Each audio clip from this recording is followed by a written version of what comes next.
Okay, moving on to the NBA. Top 3 eliminated teams with the best future. And, as I said at the beginning, hey, the eliminated teams, it was nice knowing y'all. It had some fun. Yeah. But when the postseason starts, these playing games start, we're not going to care about y'all. Real. So, as a little pass-off, we're going to give y'all some love. We're going to give 3 organizations love. Yeah, actually. 3 organizations. We couldn't give more y'all love. I'm sorry, but I don't think the Nets would be on your list, Matt, because they're not on mine for sure. They're not on mine. Okay, absolutely. They're not on mine. Yeah. May God bless Brooklyn. That's all I gotta say about that. May God bless Brooklyn. They need some help. Yet again. Hope indeed. Same thing as a decade ago, unfortunately. Yeah. Mm-hmm. But when you learn your history, that's what happens. You make the same mistakes. That's true. But you want to go first, or shall I go first? You can go first. All so, right. yeah. Again, top 3 picks. You're going to go back and forth. Matt, you go ahead. One team that I think has a bright future, and that I probably wouldn't have said this prior to the year, but I think they're in a really good position now for their future, is the Toronto Raptors. I think that the decisions that they made, finally deciding to go for a rebuild, trading for a young point guard in Emmanuel Quickly, who's looked really good, or he had a really good game since he came back. I think it might have been his first game back where he had like a 30-point triple-double. And then Scotty, will you keep your pick this year? I don't know, maybe. You guys have been taking pretty good for that. And then Grady showing some flashes. Darko Rajovic, I like him as a coach. So I think that the Raptors have a really bright future ahead of them. I do agree with you, Matt. But at the same time, would I put them top 3? Oh, this isn't top 3. This isn't top 3. This is like my favorite 3 teams, I think. Oh, your favorite 3 teams? Yeah. Okay. Because I would have the Spurs, Okay. Like number 1 probably if it's Okay. 1B. Got it. Okay. You're on that type of timing. My fault. Yeah. My fault. But I'm very excited for this Raptors future, especially with 2 former Knicks that were fan favorites in RJ Barrett and Emmanuel Quickly. I look forward to seeing them grow. Okay, I do understand where you're coming from. Yeah. But my question is just the fit between their big 3, their young core of Quickly, Scotty Barnes, and RJ Barrett. Well, RJ fits the worst between them. I think Scotty and Quickly are already a pretty good pick and roll duo for one another. Yeah. It's just the issue with Barrett being a floor spacer and not being able to, be the first option when it comes to being a primary ball handler. Yeah. I'll say that Grady and Gary Trent have definitely helped him out because they've been shooting the ball pretty well, the 2 of them. Yeah. And RJ, prior to taking his break, was playing one of the best stretches of basketball we've seen from him in some time. Hey, shout out Grady Dick, though. He had a nasty rookie wall, hit that rookie wall really bad to start the year off. But since, I would like to say, around the All-Star break, he's been turning it on. Yeah, and yeah, before he was in the G League the first half of the season, and you kind of had your questions about him because obviously there was a lot of questions coming out of KU about whether he could keep up physically on the defensive end of the court and just with the size because he's a pretty skinny dude. But he showed really good flashes in the second half of the year. Obviously, we know Scotty's going to be an all-star. And then you have Quickly, so I think you have 3 pieces that you really, really like. You still have Jakob Poeltl, you still have RJ, you still have Gary Trent, so you could trade that for future draft capital. You have all the draft capital from the Pascal Siakam trade, plus the OG Anunoby trade. If they can keep their pick, which means that it would be a top 6 pick this year, I really like it. I really like their future. And also, lastly, the culture. Darko, man. And initially, to start the year off, especially with the Raptors roster and how it was constructed, with Siakam and Anunoby still being a team, I initially thought he wasn't a great fit, but as the rookies got more shine and were able to develop more, he definitely showed his qualities of being a young developer, which he got him initially to be their new head coach. And just from the culture standpoint, they've been posting in the locker room, them having the chain post game, him handing it to his young guys. The pizza party for the win streak. The pizza party as well. He has their this young team as a unit cohesively. Yeah. Which they're not winning a lot of games, but you can definitely see the development with some of their young guys. So salute to Darko. Hopefully, they can make a leap soon, Mhm. within the next 2 years. And yeah, man, I'd like to see how this Raptors team can build themselves up in the near future. Yeah, I agree. I want to hear one of yours. Which team do you want to give me? The Houston Rockets out Okay. the West. Nice. Ime already established the culture, which they desperately needed from the Steven Silas era. Which a whole lot of shit going on. It was a complete shit show. Yeah. Won 18 more games compared to last year. Fought really hard towards the end for that last playing spot with Golden State. Obviously, they ran out of gas, especially with Sengun being out. But a great improvement from this roster. Within their young core, got a lot of players with a high ceiling, like an Alperen Sengun, like an Ahmed Thompson when he got a bigger role down the regular season stretch. And along with having other solid role players, young role players too, as a Ken Whitmore when he was in his spot minutes. Tari Eason, he was really solid as he usually is since he first came into the league. Jabari Smith Jr. took a leap as well, being a more cohesive player and complete player on offensively. Jalen Green, the verdict is still out on him. Obviously, he had his insanity run, as Matt would like to say, which he did show his flashes with Sengun being out for the year with his injury. But long term, the question with this team is, can their top two guys on offensively, Jalen Green and Sengun, can they both gel together as a unit? Because if you do know about them, they play completely two different ways. Yeah. Sengun, his offense and how he runs the offense, it's completely different compared to the team's personnel, like with Jalen Green and Ahmed and Cam Whitmore and Jabari Smith.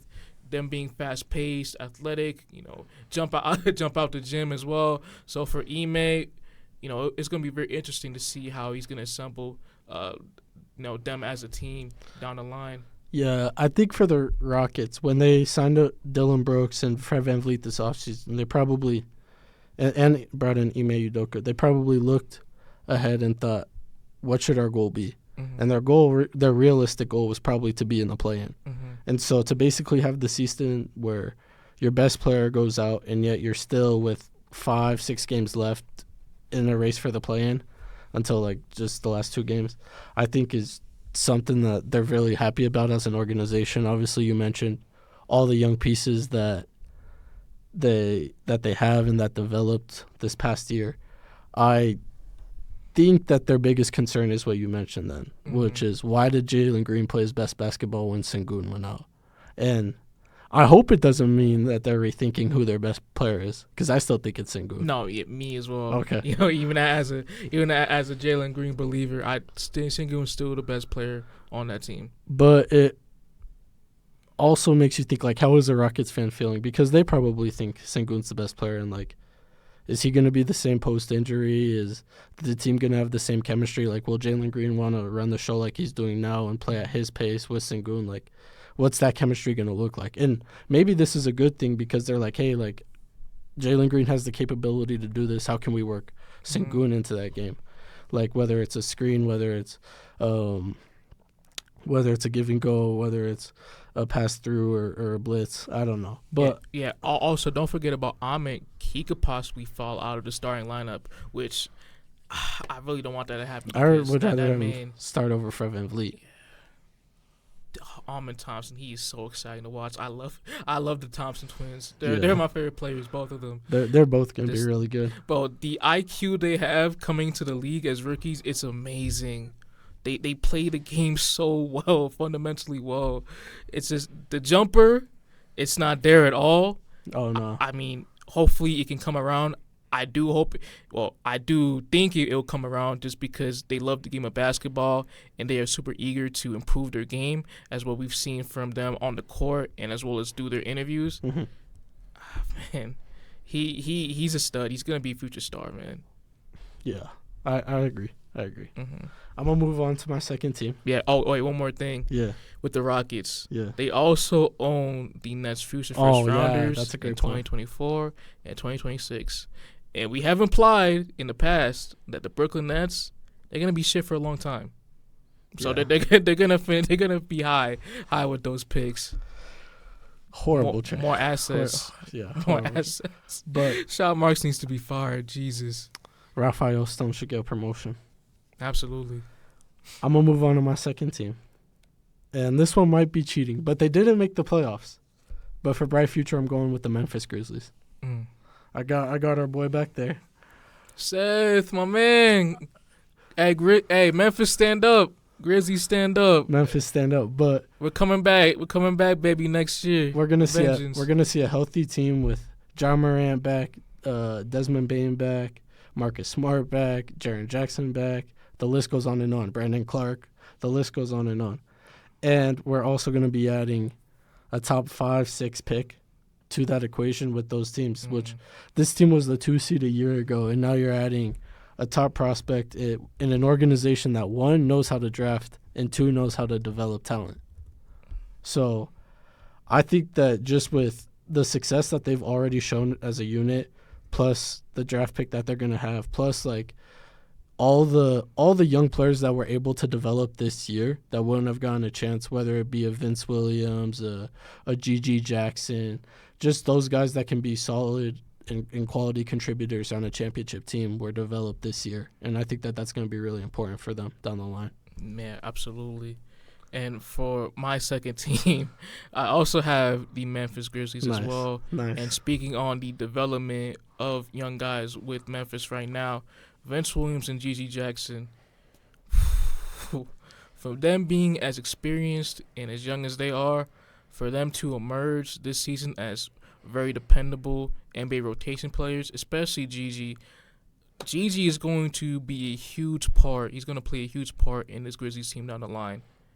Ja, just to get him more help with another shot creator, him getting into open space, being able to create by himself, which you can have Desmond Bane being more of a catch-and-shoot threat, which we already know he's one of the best catch-and-shoot guys in the entire league. Right. He is going to play a massive role within that rotation. And for Vince Williams, being a very solid 3-and-D guy, glue guy, energy guy, again, another shooter, low usage shooter for them to put within that starting lineup or to come off the bench.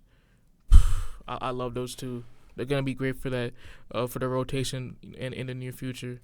And I do really like the fact that since Ja was out for the entire season, like JJJ, Trey J, and Desmond Bane both got experience as playing as the ones. And that's something that Seth has mentioned before, because a lot of times when Ja will go to the bench, there'll be a drop in production on the court.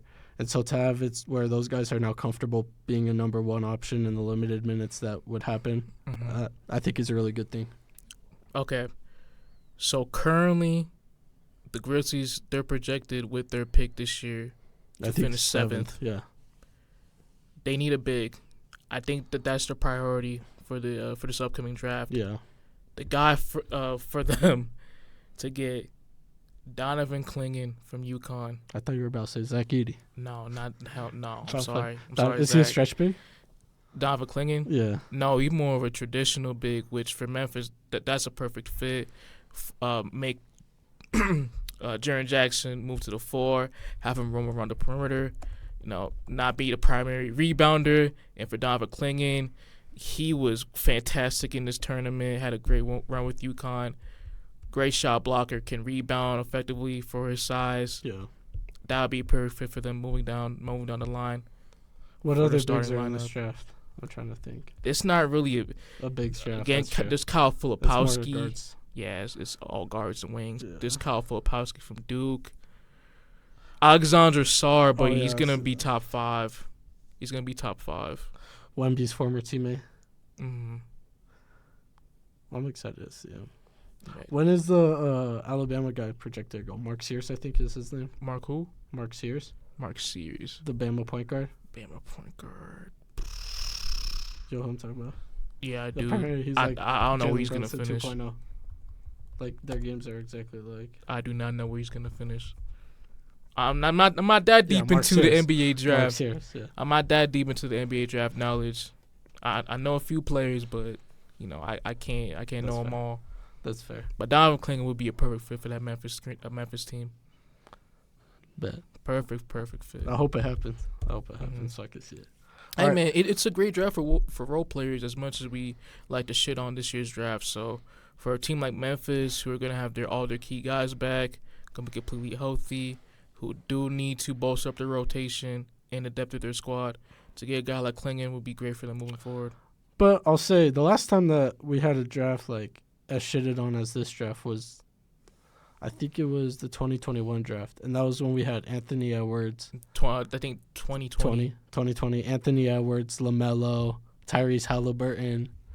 That was a really good draft. So Tyrese Maxey was from that class too. James Wiseman went second. Scotty Barnes was in there. Mm-hmm. That was a good draft. I think Devin Vassell was in there too.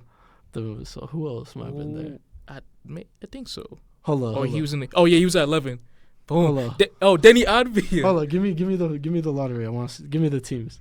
Okay. So it's first pick would have been Ant, Wiseman. Third would have been. Give me the team. I'm blanking right Hornets. now. Oh, LaMelo. Mm-hmm. Jalen Suggs went fourth, and then Scotty five. It was the year after. That was the K draft. So who was fourth? Bulls.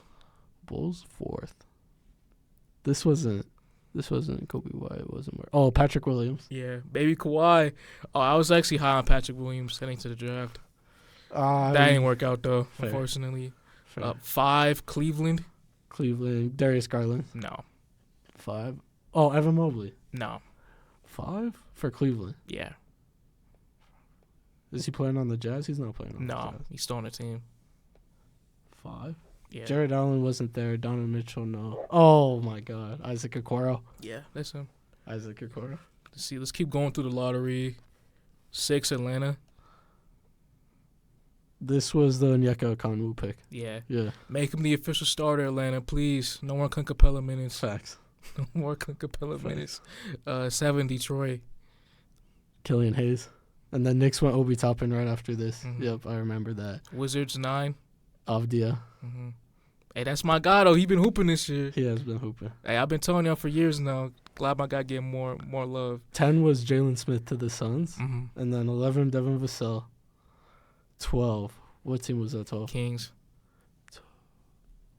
I thought, Halliburton. Mm-hmm. And then 13, Chris Duarte. No. Was he 14? Mm-mm. Yeah. I don't know why I thought he was in this draft. Chris Duarte? No, he would have been 13 or 14. He's a different year. He's not in this draft class. Which team is 13? Pelicans. Pelicans at 13. Oh, Dyson Daniels. No. He was the year after. He was a higher pick, too, I think. Believe. 13. I feel like I'm blanking. 13. It wasn't Herb Jones. Herb Jones was second. Trey Murphy was later in the draft. Wouldn't have been Jonas. Not Larry Nance. Not Jose. He's not on the team anymore. He's not on the team anymore. Did they trade him for you? No. They had to trade him for CJ, huh? Who was in the CJ? I don't even remember. Who is it? Give it to me. Kira Lewis. Oh, he got traded to the Raptors. Mm-hmm. I was not gonna remember that one. Mm-hmm. And then 14. Boston. Oh, this is the year that you took somebody over Desmond Bane. Was it Romeo Langford? No, it was the year before. Jesus, that dude was. I'm sorry. 14. Damn, that was a horrible pick. 14. It was it? I don't know why, but I feel like it's a big. Or is it Pritchard? Wing. It's not Pritchard. Who's the dude you traded to the Spurs? That's not Langford. Or did you trade somebody else to the Spurs? Wasn't Ojale, obviously. That was way before. Wasn't Grant Williams. Is he still on the roster? No, he's off the team. Okay, that's what I was thinking. 14. That's him. Off the team. Who is it? Skip. Neesmith. Oh, I should have got that one. Yeah. 12 out of 14, I'll take it. I'm 12 out of 14. I only missed the last 2. Oh, okay. Like, once you gave me a team. Okay, that's fair. I'm not going to rattle off the first 14 picks from the Dome. That's true. From 4 years ago. That's fair. But we have more drafts about this, like quizzes. Yeah, we should. We'll have to do an episode on quizzes. But we gotta do redrafts. I want to do that so bad. Yeah, we'll We'll start cooking once it's off season. That's true. And we got a lot in the bag. We do got a lot in the bag. We can cook off of. But give me your last team that has the brightest future in the league. Spurs. Okay. Obvious pick. Easy pick. Only one name. Wemby. Victor Wembanyama. The future GOAT. Future face of the league as well. Fantastic rookie year. One of the best rookie years we've ever seen. Great Nike post. That was fantastic. That's one of the best marketing promos I've ever seen in my life. Great to work it into the eclipse. That was fantastic. Once every 25 years and you want to do it. I love it. Brilliant. And his logo's so dope too. The alien. It's fantastic. But other than Wemby, they got a few young players to build off of. Devin Vassell, most importantly, he's been improving as a shot creator as well as a playmaker as well. So it's been great to see his development on that end. You can build off of him being a number 2 or number 3 even offensively down the line. And they're gonna get like a top 3 pick as well too. And they have the draft capital, to get a star player if they want to, like a Trae Young, even a Donovan Mitchell. Try to swing at one of those two guys. I did hear reports today. Oh, I cleared my phone. I know I don't have the sources, but there were notifications from Bleacher Report, so it has to be at least somewhat credible. But I heard that the Atlanta Hawks are going to split up the pairing. I heard that they're going to trade Trae Young or DeJounte, which at the trade deadline we were getting reports that Trae Young is untouchable. So, okay. I don't know how realistic it is that they're going to trade Trae Young. See, I'm pulling up the article right now, makes but sense. In my opinion, they obviously need to get rid of DeJounte before Trae. Yeah. Because, I mean, Trae Young's the dude you want to build around as an organization. That's the dude. He's, 23, 24 right now? Mm-hmm. And he showed to be an offensive engine. Okay, according to NBA insider Mark Stein. Okay, that's pretty good source. So this does got some motion. Yeah. The Hawks are likely to trade either Trae Young or DeJounte Murray this offseason. Shout out BR. Shout out BR indeed.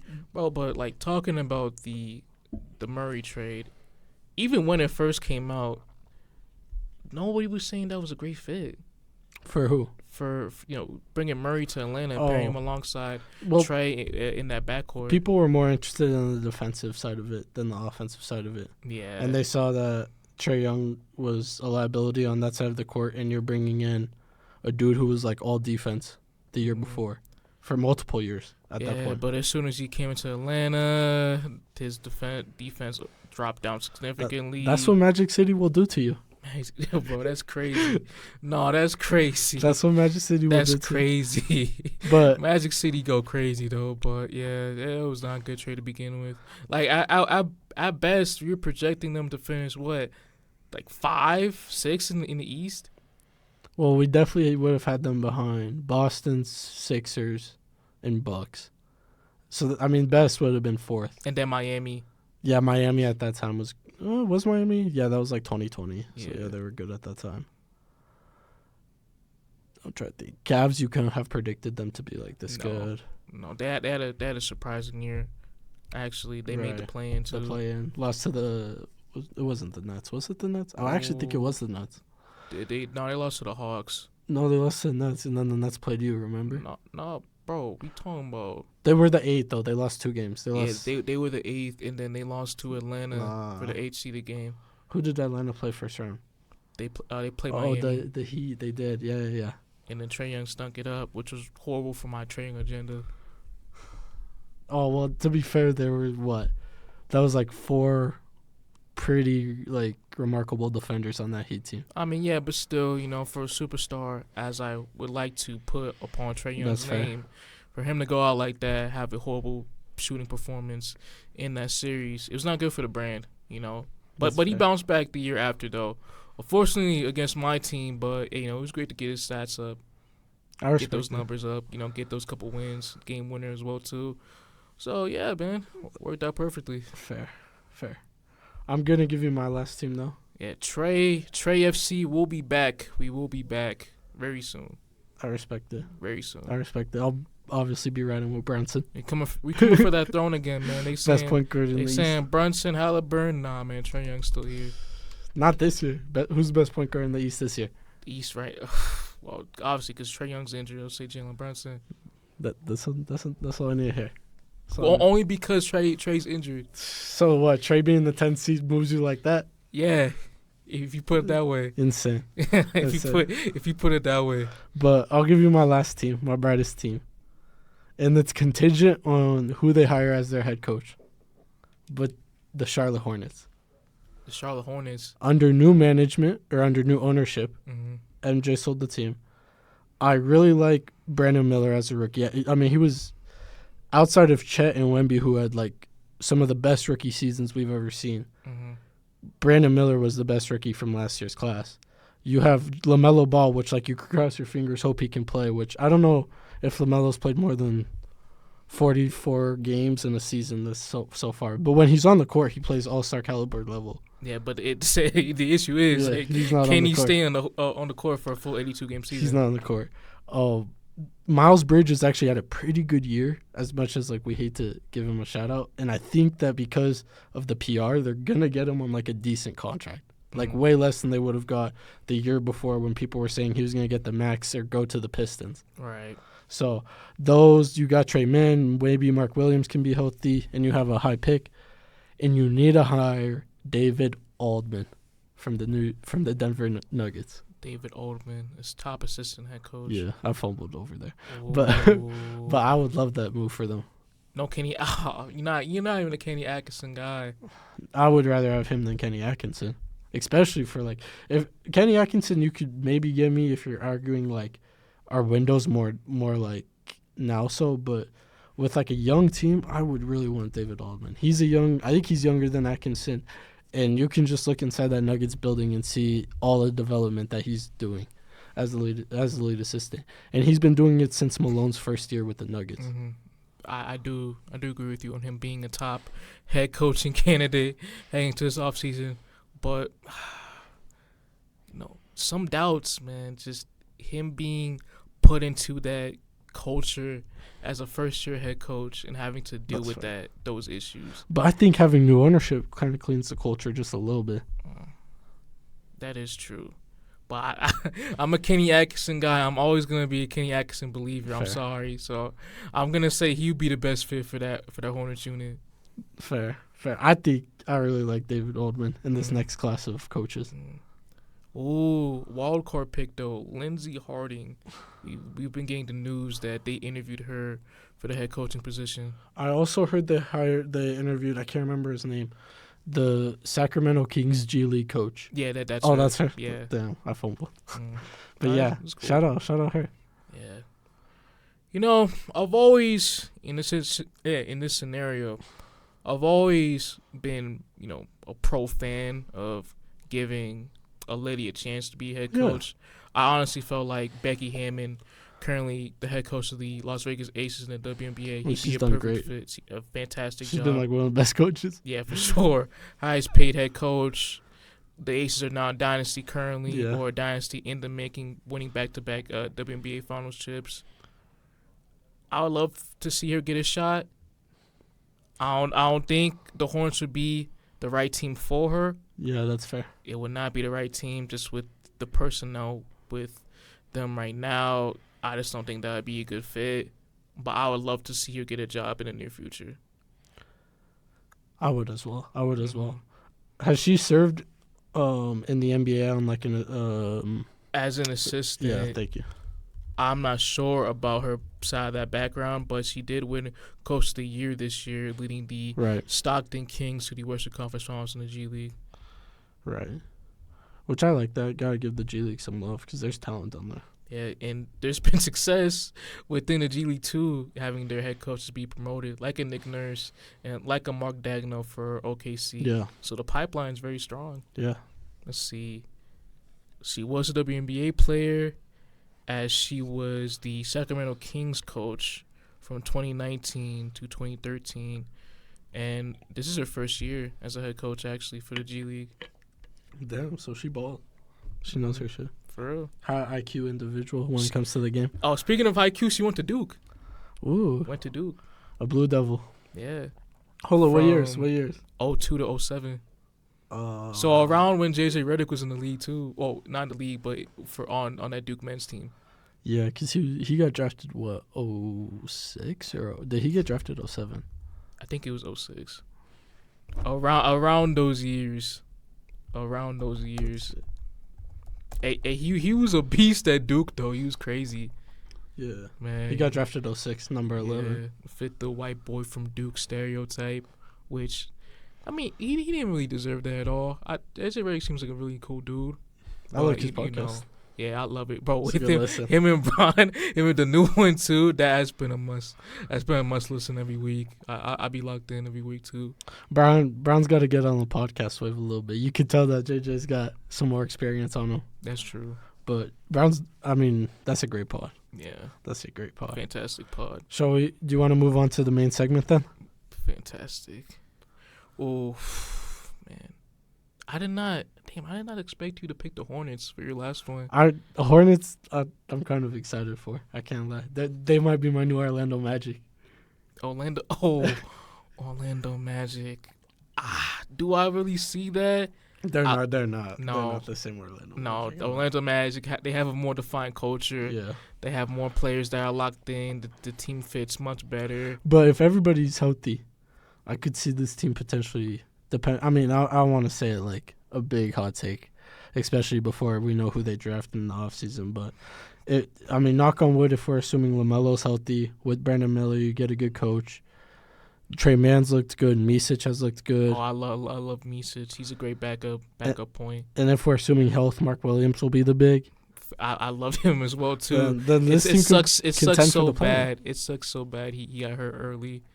We couldn't see his full potential, but I'm always gonna put him as those breakout stars to pop off next because I really do believe in him as a rim runner and a paint threat and a rim protector in this league. Yeah, I agree. Mm-hmm. I agree. But shout out the Hornets. Shout out the Hornets indeed. Finally tanked. Yeah. But unfortunately, it's not the Wemby. It's not the Wemby thing. But hey, Brandon Miller is very nice too. Yeah, I do like Brandon Miller, but I would obviously rather have Wemby than Brandon Miller. Yeah. I love Brandon Miller, though. Glad. Very great leader, too, as well, which they've desperately needed. Desperately. Can lead this team moving forward as that type of guy. Because LaMelo's not it as that type of player, unfortunately. Very talented, but when it comes to, leading a team, I haven't been seeing it at all, unfortunately. I've heard reports that the Hornets would be more likely to trade LaMelo than Brandon Miller. I could completely understand that. But to me, Brandon Miller is the perfect complementary piece next to LaMelo Ball. Mm-hmm. Like, I don't know why we would trade him. Defensively, very solid, works really well off ball, can cut into the rim, get his own shot off as well, too, 3-level scorer. Mm-hmm. It's a perfect fit. Mm-hmm.